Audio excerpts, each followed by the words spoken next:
Okay, where the soul of man never dies, in the key of E. And we're going to do this 3 different ways. Put on a capo in a couple different positions to help you learn how the capo works.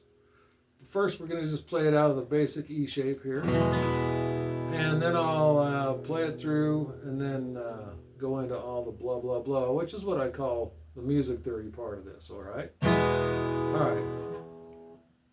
To King's Land, I'm on my way where the soul never dies. My darkest night will turn to day where the soul never dies. Dear friends, there'll be no sad farewells, there'll be no tear-dim eyes, where all is peace and joy and love, and the soul never dies. All right. So, the chord progression is 1. The key of E. E is the first note in the scale. It's the 1 chord. A is the 4th note. So 1 4 1 1 5 1 on the verses, and just 1 5 1 on the chorus. No A chord in there, at least the way I played it. So let me see. Let me see. I did a couple runs in there, so we're going.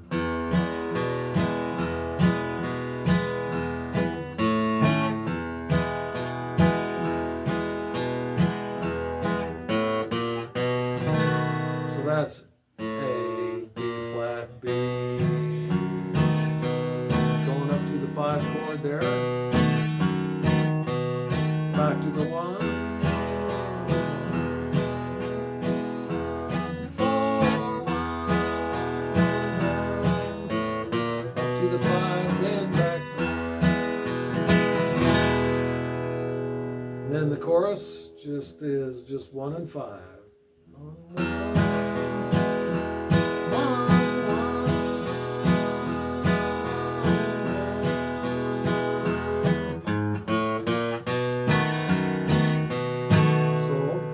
Different way to get to the 5 chord. You notice that I hit it a beat late there. So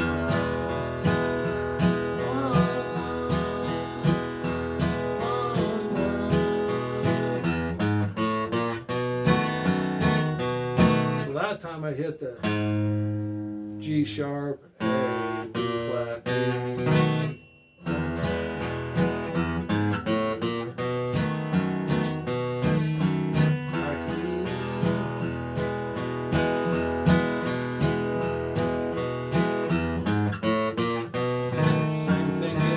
That way. So walking up to that B chord, I'm actually playing a B7th right there. And so what about these 7th things? People always ask me, well, half the time I get the music, the chords off the internet, and it says to play a 7th chord. Well, those are kind of optional chords most of the time. They're optional. You could play a normal B chord. So this is an A chord moved up 2 frets. But generally speaking, most guitar players just play a B7th when they're playing in the key of E. Let me tell you how to play this B7th.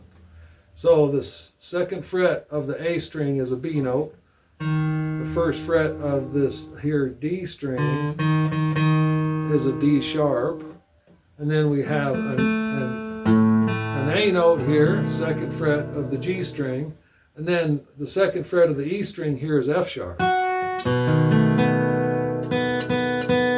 that the open B string there, that makes this here A note the flatted 7th note of a B scale. And then when I do my bass rhythm, I'm just moving my middle finger over here from B to F sharp.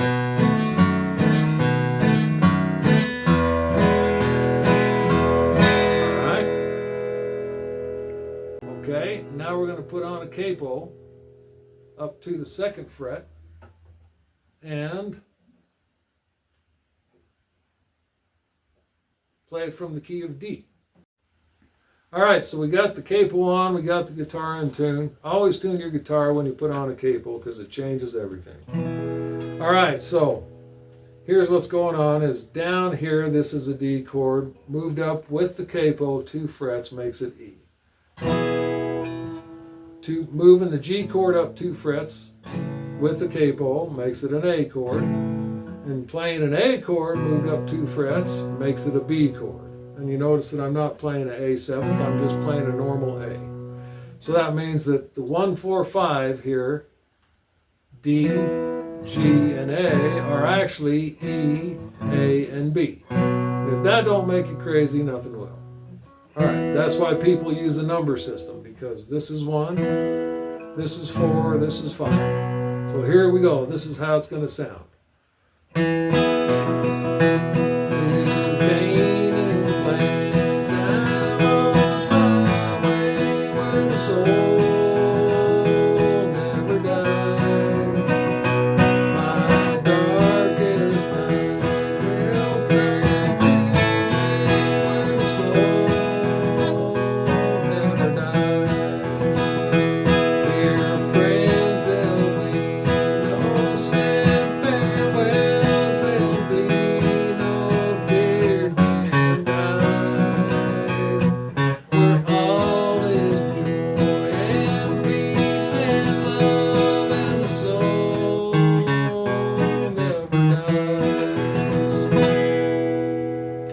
So a couple things I was doing on there was one, my strum pattern.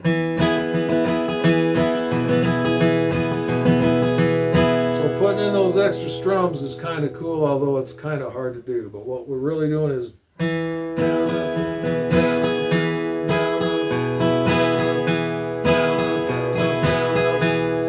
pretty complicated thing. If that gets to be too much for you, just go back to the regular pick strum. Alright, and then when I was going to the G, I like to leave my 3rd finger here on the 2nd string and play this extra D note. Well, it's not actually a D note, it's an E note here, but leaving that extra 3rd finger gives you this G versus that G. So you hear lots of guys doing that and it just sounds cooler in my opinion. So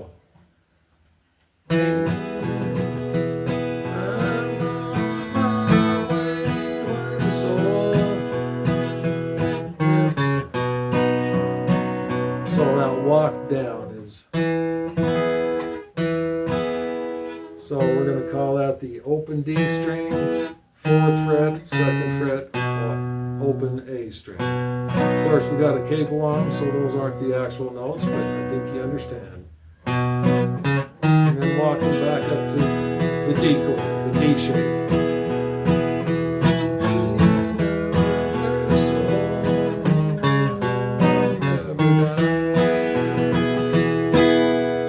B part, we're leaving the A chord out and just going 1, 5, 1. Dear friend, D is 1, where the soul and your A.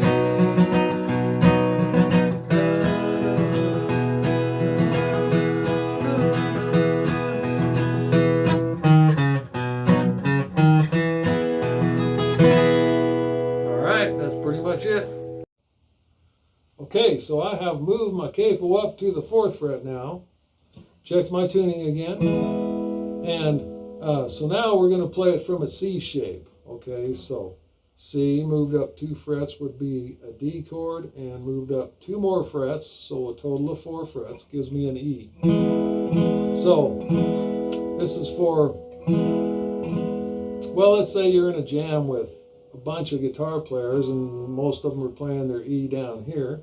It just gives you a little fuller sound if somebody plays further up the neck in a different chord shape. That's one reason to do it. Another one reason might be that you only know how to play in C, so that makes it easier. You don't have to learn how to play E, A, and B7th. All right, so here we go.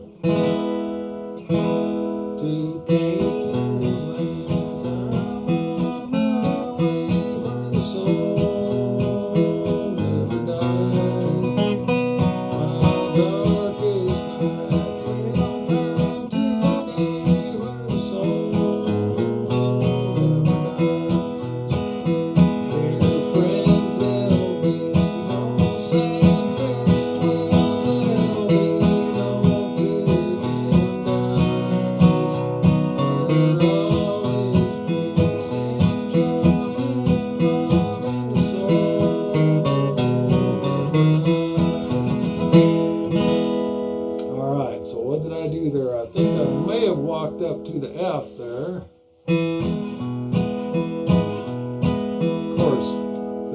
is an E chord, the 1 chord, and then we're walking up to the 4 chord, which is actually A, but it's an F shape.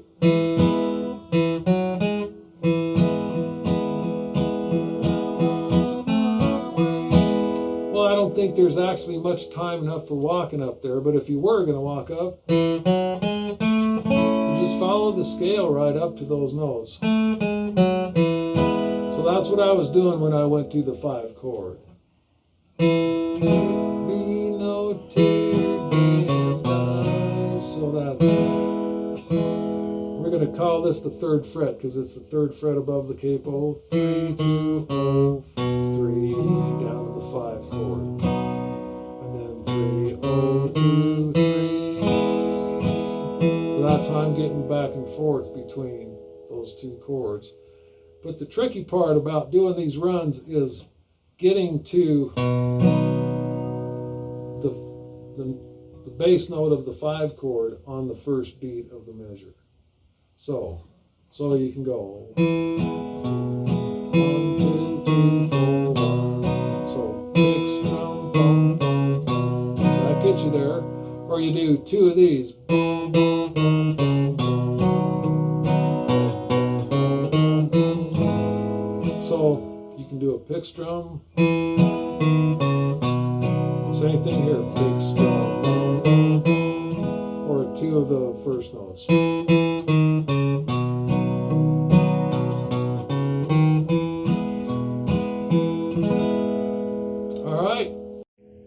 All right, so everybody probably knows about the G run. Goes like this. Or about 100 other ways of playing that G run, but you can do the same thing here on C.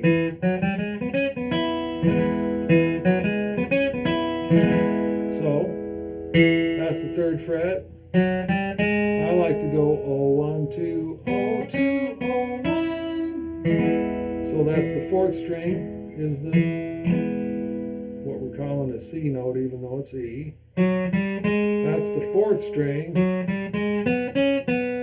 The 3rd string, 0, 2, 0. And then you do have to put this finger down on that quote C note to make it complete.